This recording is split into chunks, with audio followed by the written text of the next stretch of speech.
말씀 제목은요, 염려를 생각으로 바꾸기입니다. 염려를 생각으로 바꾸기. 뭐 결론입니다. 염려가 들면 생각하시라 이겁니다. 그래서 염려하기보다 생각하면 된다. 그래서 우리가 염려가 생길 때 진통제를 먹는데 아니죠. 두통이 생기면 진통제를 먹는데 그럼 괜찮아지잖아요. 그런 것처럼 염려의 진통제는 생각하는 것입니다. 생각의 진통제를 드시기 바랍니다. 오늘 말씀에 보니까요, 예수님은 제자들에게 이렇게 말씀하세요.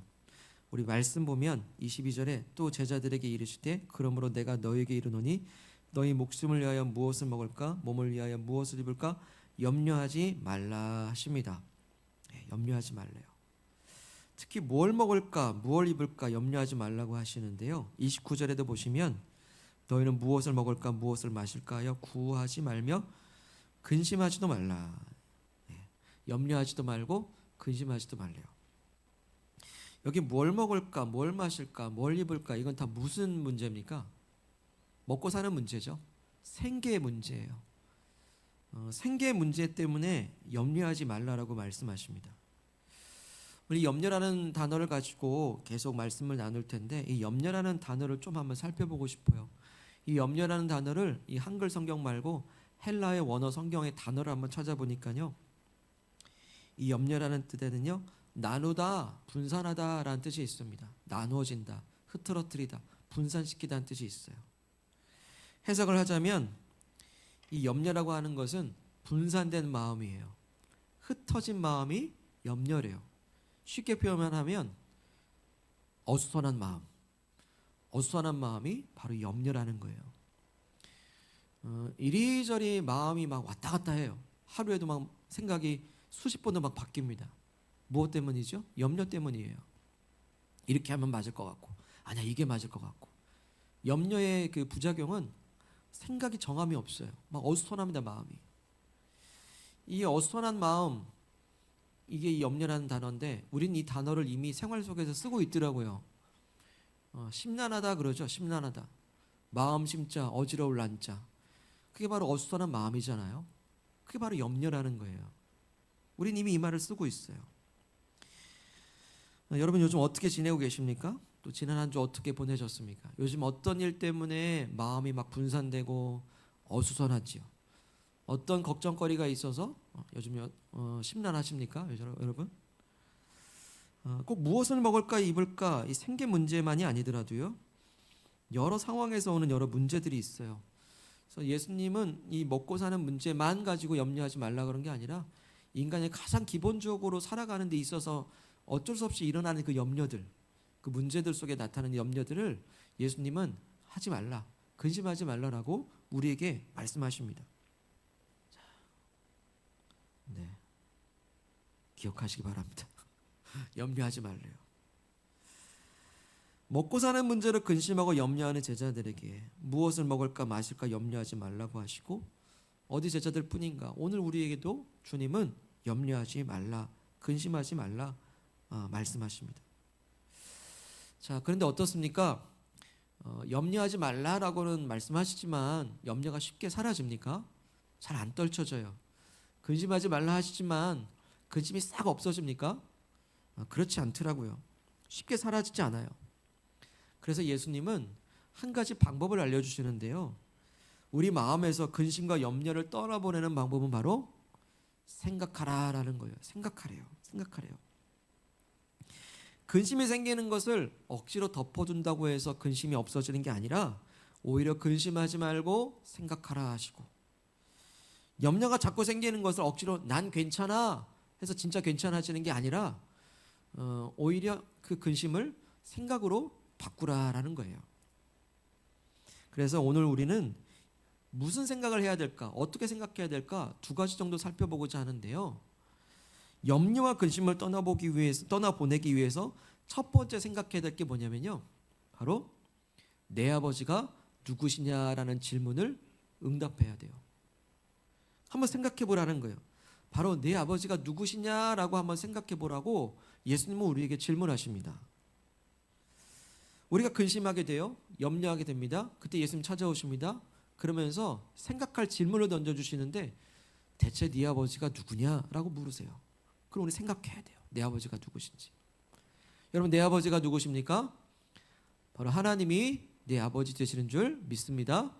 전능하신 하나님이 내 아버지가 되신다라는 것을 생각해야 되는 거예요. 생각해야 돼요. 아버지는 자녀를 돌볼 책임과 의무가 있죠. 근데 하나님을 아버지라고 불러도 된대요. 예수님의 피값으로. 그렇다고 한다면 하나님은 우리를 아버지로서 책임지시기를 기뻐하세요. 그리고 돌봐주실 의무와 책임으로서 기꺼이 우리를 살펴주시기로 결심하셨습니다. 하나님은 내 아버지시기 때문이에요. 전능하신 하나님께서 내 아버지가 되신다고 하시니 자녀된 우리들을 기꺼이 먹이시고 입히시고 살펴주실 줄로 믿습니다. 아멘.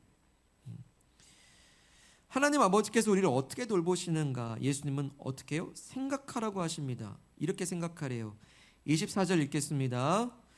까마귀를 생각하라. 심지도 아니하고 거두지도 아니하며 골방도 없고 창고도 없으되 하나님이 기르시다니 너희는 새보다 얼마나 더 귀하냐. 예. 염려하지 말라고 그러면서 예수님 뭐라요? 생각하라. 뭘 보면서요? 까마귀를 보면서 생각을 하래요. 까마귀를 보면서. 저 까마귀를 누가 기르십니까? 바로 하나님 아버지께서 저 까마귀, 공중에 나는 새를 기르시고 먹이신다라고 하세요. 자, 왜 하필 까마귀일까요? 왜 하필 까마귀일까요? 이 당시의 문화에는 이 까마귀는 죽은 것을 먹는 그 새이기 때문에 유대인들에게는 부정한 짐승, 불결한 짐승으로 취급을 받았어요.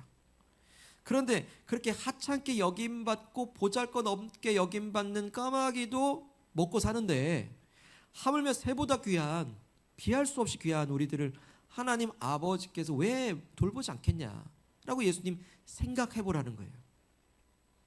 게다가 까마귀는 말씀해 보니까 뭐도 없대요. 심지도 아니하고 거두지도 아니하며 골방도 없고요, 창고도 없대요.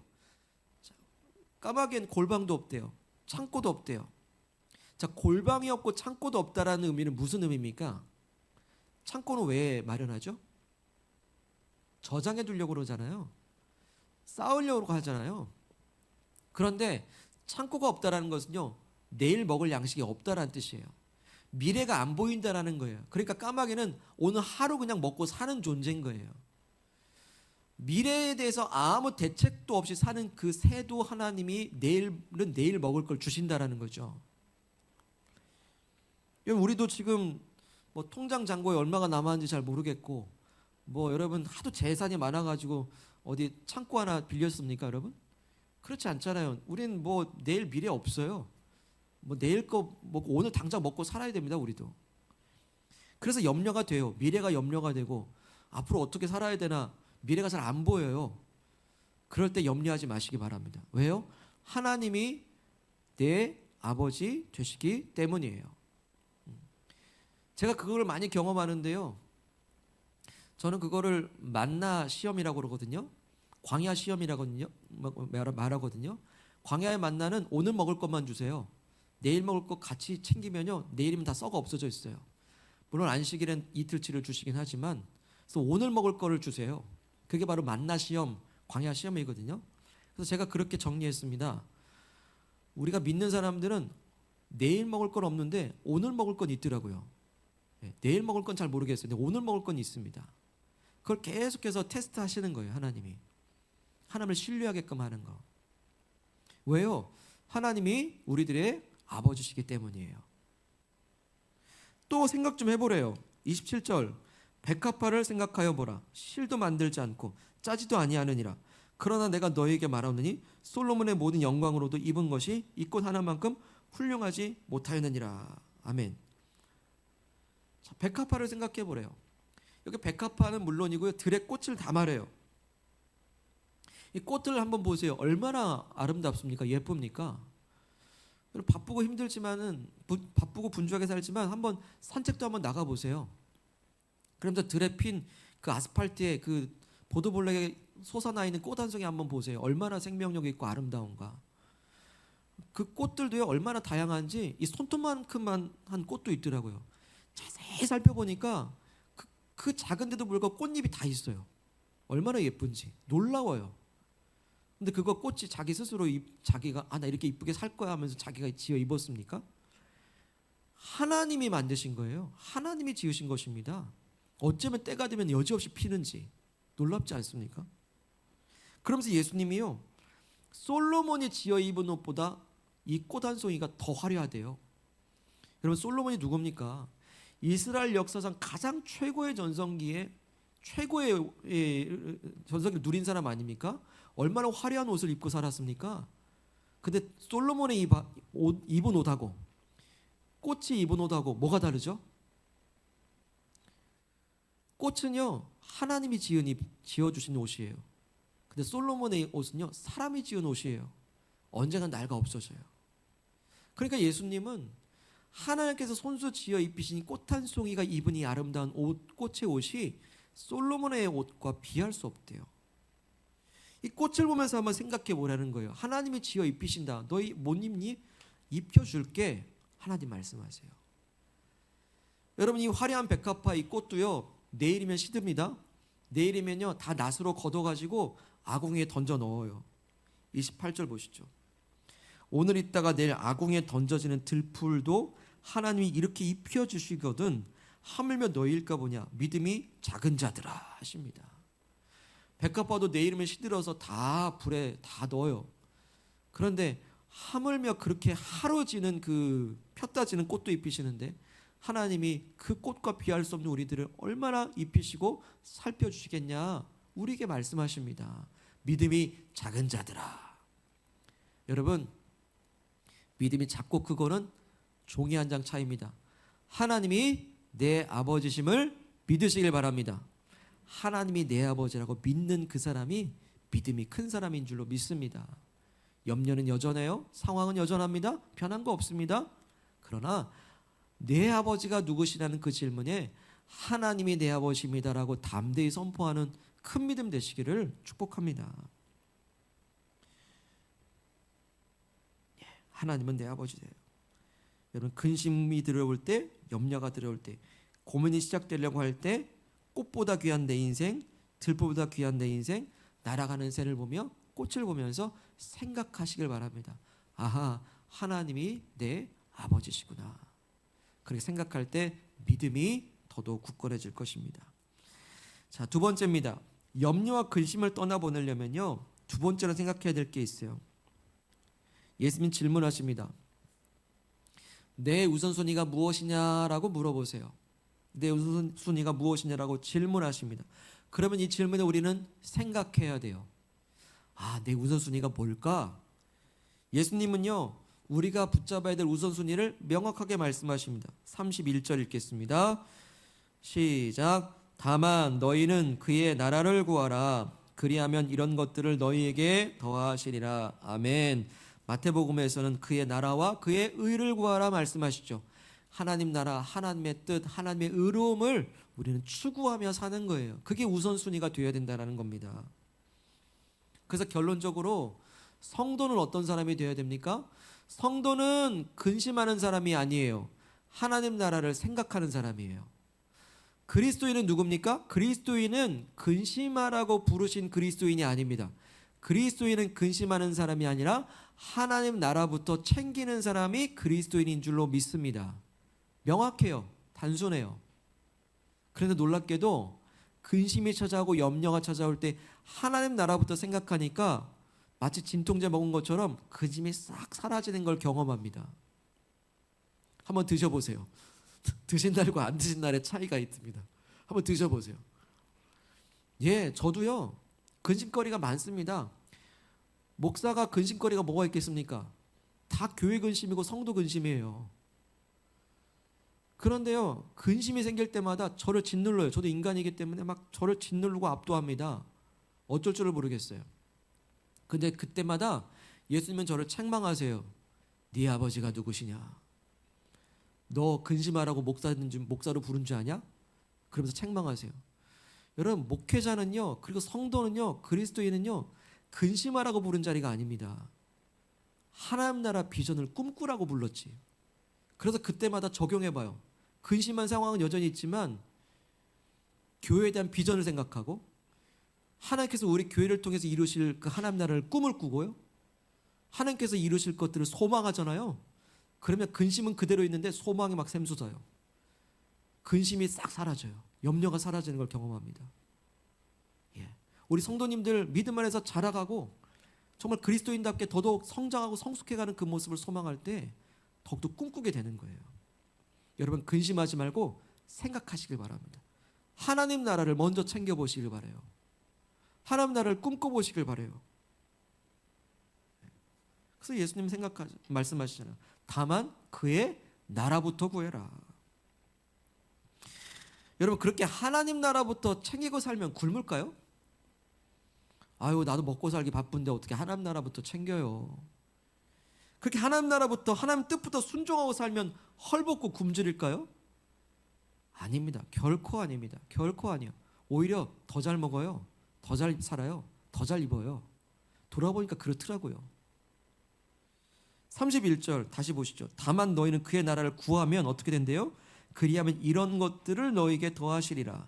자, 이런 것들이 뭡니까? 먹을 거, 입을 거, 근심거리들. 염려했던 것들. 내가 왜 염려했지? 할 정도로 더하시는 줄 믿습니다. 다만 누구에게? 먼저 하나님 나라부터 챙기는 사람. 먼저 하나님 나라부터 구하고 그게 목적인 사람들. 되게 채우신대요. 어떻게 하면 될까요? 구체적으로. 하나님 나라부터 챙긴다는 건 어떻게 챙길까요? 하나님 나라부터 먼저 구하고 그게 목적인 삶은 어떻게 실천할 수 있을까요? 그 방법을 예수님이 이렇게 알려주십니다. 33절 읽겠습니다. 이거는 시작. 너희 소유를 팔아 구제하여 낡아지지 아니하는 배낭을 만들라. 곧 하늘에 둔 바 다함이 없는 보물이니 거기는 도둑도 가까이 하는 일이 없고 좀도 먹는 일이 없느니라. 아멘. 자, 너희 소유를 팔아 구제하라고 하신대요. 이게 바로 하나님 나라를 먼저 챙기는 거예요.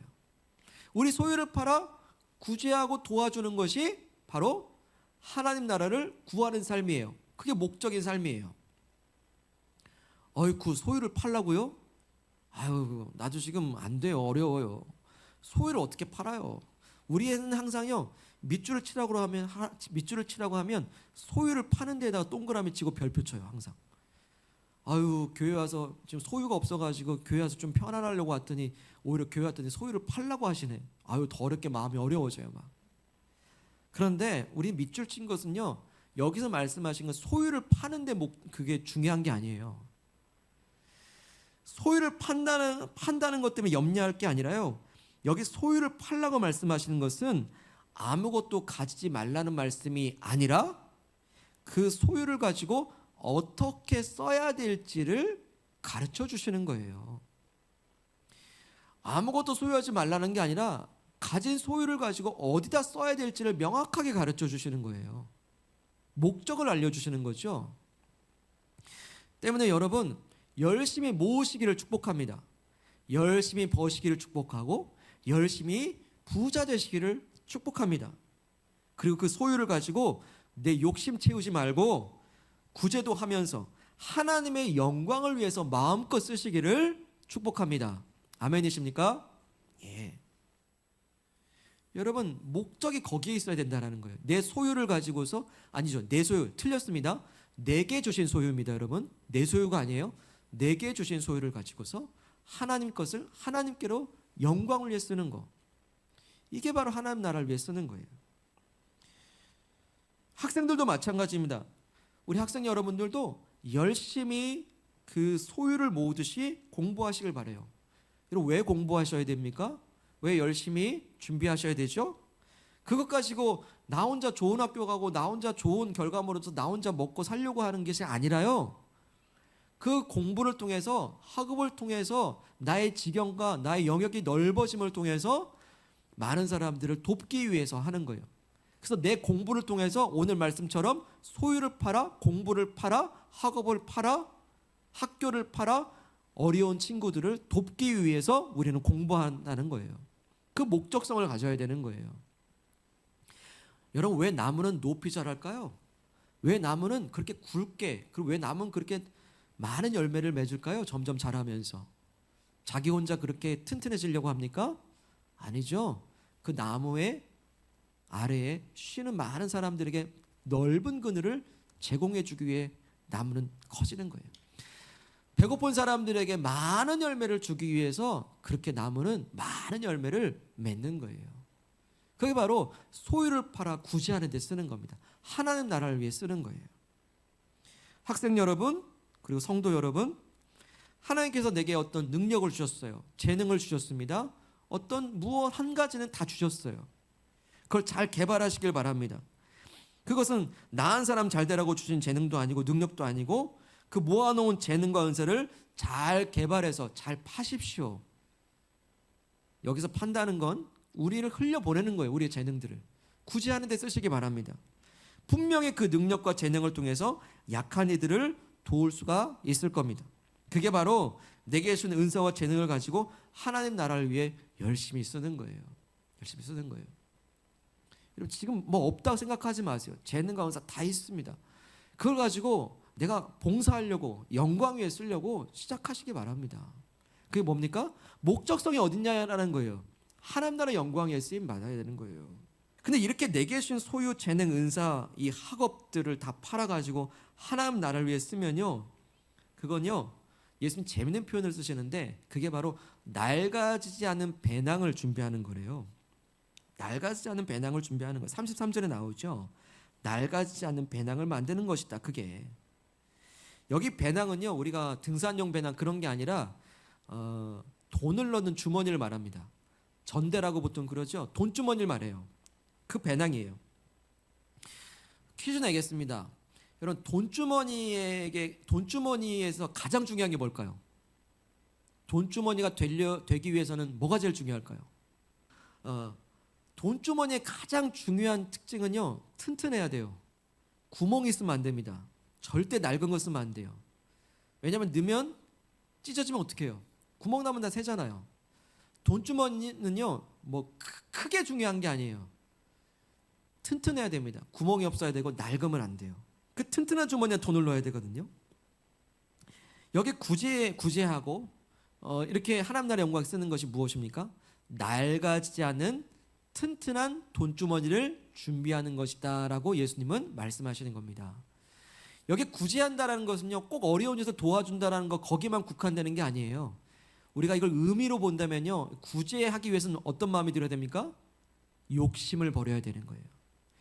욕심을 버리고서 주변에 어려운 사람들을 생각하고 사는 거. 나만은 이렇게 먹고 있을 때 못 먹는 사람들이 누군가 한번 좀 살펴보는 거. 저 사람은 어떻게 살고 있나? 나 이렇게 잘 입고 사는데 날씨 추워졌네. 우리 못 입고 사는 사람은 누군가? 이렇게 좀 주변을 돌아보는 마음. 이게 바로 구제거든요. 우리는 잘 먹고 잘 있는데 교회는 또 어떤가? 한번 살펴보는 마음이거든요. 주변을 돌아보는 마음이거든요. 곧 욕심내지 않는 마음이에요. 그게 어떤 마음입니까? 낡아지지 않는 배낭을 준비하는 거래요. 내게 준 소유를 내 것이라 하지 않고 하나님 것이라 생각하는 그 마음을 가지라는 거예요. 하나님 나라부터 챙기는 마음. 그렇게 되면 어떻게 됩니까? 튼튼한 배낭에서 흘려지지 않아요. 새나가지 않는 거예요. 근데 세상 사람들은 이 원리를 몰라요. 이 세상 사람들은 하나님을 모르기 때문에요.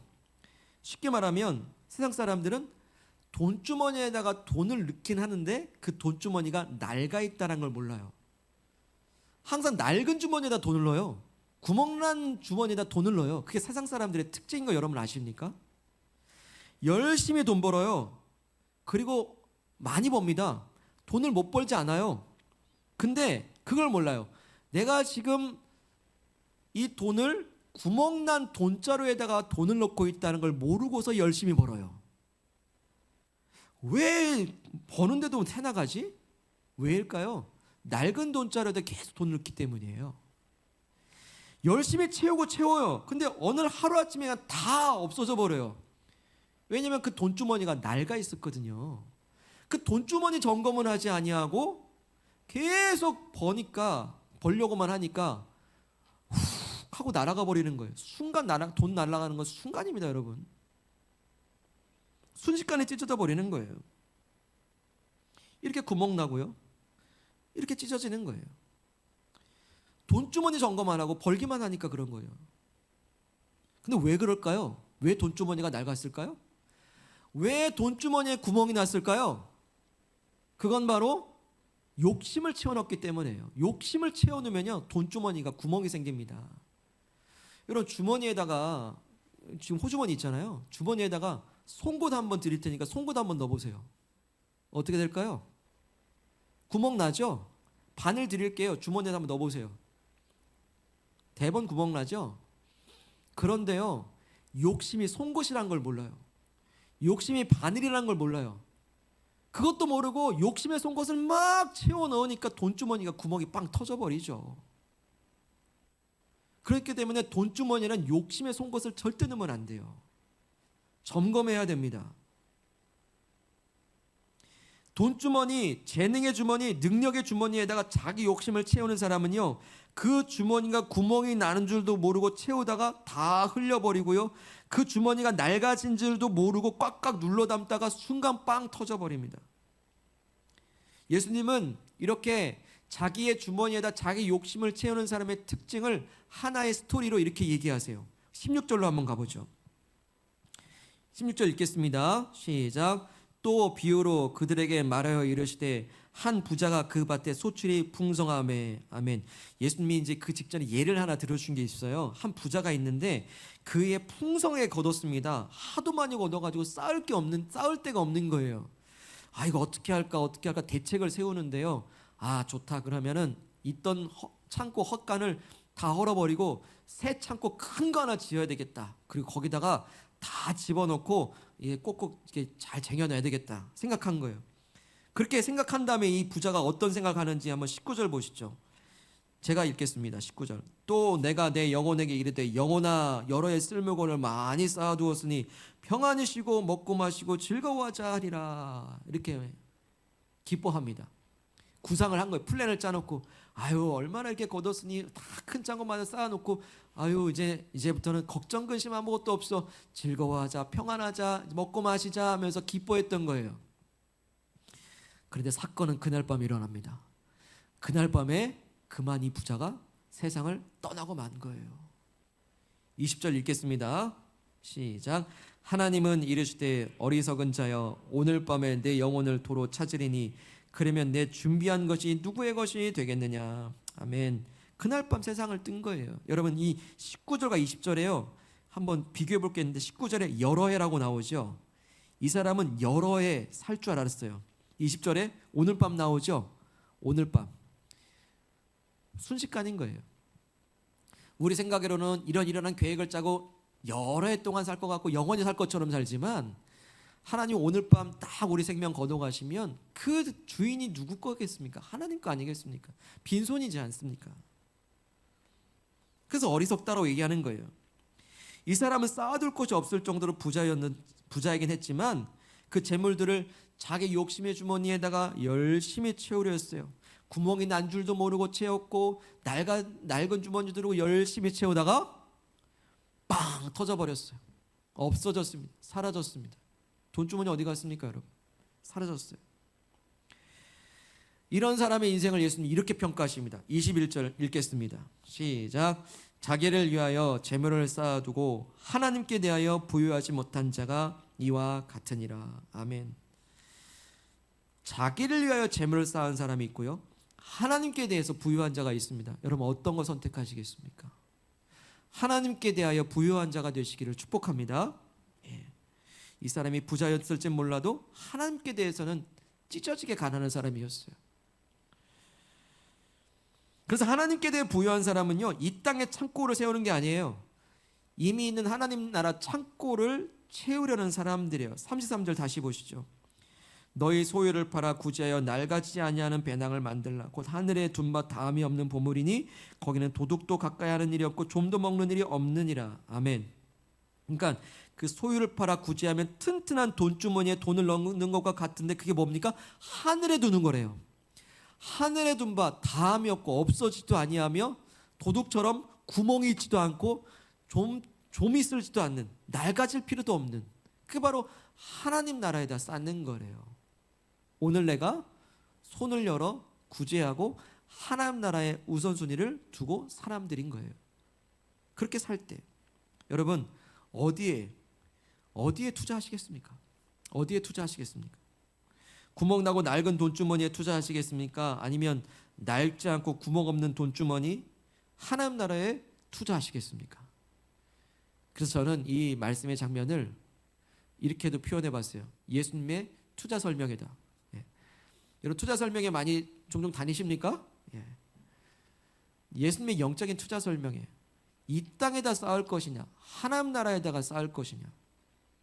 하나님 나라 투자는 손실이 없어요. 30배, 60배, 100배의 열매로 부어줄 줄로 믿습니다. 그게 하나님 나라 원리인 거예요. 여러분 돈을 버는 것도요 새는 걸 막아야 돈이 쌓이는 거지 새는 거 막지 않으면요 쌓이질 않는 거예요. 때문에 여러분 하나님 나라부터 챙기시기 바랍니다. 하나님 나라에 대한 목적성을 가지고 사시기 바랍니다. 근데 우리 근심 얘기하고 있잖아요. 그렇게 하나님 나라부터 챙기면 근심이 사라져요. 왜요? 가만히 한번 살펴보니까 우리가 걱정하고 염려하고 근심하는 그걸 한번 살펴보니까 사실은 욕심에 있었더라고요. 욕심을 내는 만큼 근심이 찾아와요. 욕심을 부리는 만큼 염려가 찾아와요. 욕심내서 이거 뺏기지 않으려고 하다 보니 두려움도 찾아와요. 사실은 우리가 욕심내기 때문에 염려하고 근심하는 것들도 있다라는 거예요. 하지만 하나님 나라를 먼저 구하는 사람은요 지금 비록 가진 것이 없는데도 불구하고 지금 있는 것 가지고도 또 다른 사람을 구제하고 있더라는 거예요. 참 놀라워요. 많이 가진 사람이 구제 많이 하시겠지만 정말로 없는 분들, 진짜로 가난한 분들, 그런 분들이 구제하는 일에 더 앞장서요. 왜? 나도 어려운 적이 있으니까. 그걸 아니까요. 그게 바로 하나님 나라를 구하는 사람 아니겠습니까? 그런 분들이 어찌 지금 없다고 없는 것 가지고 근심만 하고 있겠어요. 없지만 나보다 어려운 이가 있으니 돕는 일에 함께 하는 거예요. 그런 사람들의 근심이 들어올 틈이 있습니까 여러분? 없죠. 근심이 왔다가도 떠나가죠. 하나님 나라를 먼저 구하는 사람은 비록 까마귀처럼 창고도 없고 집도 없지만 그래서 미래가 보이지 않는데도 불구하고요 하나님 아버지께서 나를 지금 돌보신다라고 하는 그 확신 가운데 오늘 평안하더라고요. 그런 사람이 어찌 미래가 안 보인다고 우울해하겠습니까? 하나님이 지금 우리의 미래를 이끌어가고 계시는데요. 여러분 오늘 우리 마음이 어떤지 한번 살펴보기 원합니다. 어떤 근심이 있습니까? 어떤 염려 있으십니까? 어떤 일 때문에 지금 마음이 지금 심란하십니까? 그 분산되고 어수선한 마음 가운데 염려 가운데 있지 않습니까? 그러나 그 분산되고 어수선한 마음들, 그 염려 가득한 마음을 이제는 생각으로 바꾸시기를 소망합니다. 어떤 생각을 하라고 했죠? 공중의 새를 보면서, 들의 꽃을 보면서 예수님의 질문을 한번 생각해 보십시오. 내 아버지가 누구시냐? 그 질문을 깊이 생각하시면서 들의 꽃과 공중의 새도 먹이시는 그에 비할 수 없는 정말로 예수님의 목숨값과 맞바꿀 정도로 나를 사랑하시는 그 사랑의 하나님이 내 아버지심을 늘 생각하고 깊이 묵상하시길 바랍니다. 근심이 왔다가도 떠나갈 줄 믿습니다. 또한 예수님 물으실 것입니다. 근심 앞에서 내 우선순위가 무엇이냐라고 물으실 것입니다. 주님, 지금 비록 형편이 이런 상황이지만 바로 지금 오늘 밤 정말로 주님께서 내 생명을 취하시기 전에 오늘 바로 주님 앞에 먼저 그 나라와 의를 구하는 삶을 살겠습니다. 하나님 나라부터 챙기고 하나님 나라에 대한 비전을 생각하고 하나님 나라를 먼저 목적을 갖고 생각하시기를 축복합니다. 근심이 들어올 여지가 없을 것입니다. 오늘 34절 말씀으로 마무리하고 싶은데요. 너희 보물이 있는 곳에는 너희 마음도 있느니라. 이 세상의 마음 들면 이리저리 저리 갈까 갈팡질팡 어수선한 마음뿐이겠지만 우리 마음을 하늘에 두실 때에 하나님 나라에 두실 때에 그리고 내 아버지에게 마음을 두실 때에 우리에게 주시는 놀라운 평화와 담대함과 소망과 비전으로 다시 솟게 될 줄 믿습니다. 주의 평안이 함께 하시길 축복합니다. 하나님 아버지 감사합니다. 이 세상 살 때 근심된 일이 많긴 하지만 염려되는 일이 있고 두려운 일이 없진 않지만은 그것을 처리할 수 있는 능력과 방법을 알려주시니 감사합니다. 예수님 말씀하십니다. 염려하지 말고 생각하라라고 우리에게 말씀하십니다. 주님, 우리가 분주하다 보니 하늘에 나는 새도 한번 보지 못하고 들의 꽃 하나도 그냥 무심코 지나치지만 이제 멈추어 생각하게 도와주시옵소서. 그 하찮게 여겨지는 그 새도 먹이시고 내일 아궁이에 던져지는 들풀도 먹이신 그 하나님이 바로 내 하나님이십니다. 그리고 하나님께서 그 새와 꽃과 비할 수 없을 정도로 존귀한 예수의 생명과도 맞바꿀 만큼 여기시는 사랑하시는 그 사랑으로 사랑하시는 내 아버지심을 고백합니다. 저는 근심 앞에서 내 아버지가 누구냐란 질문에 생각하며 내 아버지 하나님을 고백하고 찬양하게 하옵소서. 저는 근심과 염려와 두려움이 올 때마다 주님 하나님 나라부터 챙기게 도와주옵소서. 하나님 나라를 먼저 구하게 하옵소서. 하나님 나라 영광부터 먼저 실천하고 순종하게 도와주시옵소서. 주님, 내게 주신 소유를 팔아 남들을 구제하게 하시고, 내게 주신 재능을 팔아 남들에게 유익이 되게 하시고, 내게 주신 능력을 팔아 어려운 사람들을 일으켜 세워주는 하나님 나라 일꾼들 되길 원합니다. 그래서 낡아지지 않고 구멍 없는 그 배낭을 튼튼히 준비하게 하셔서 주님, 넣는 것마다 쌓이고 누르고 흔들어 넘쳐 흐르는 역사가 있게 하여 주시옵소서.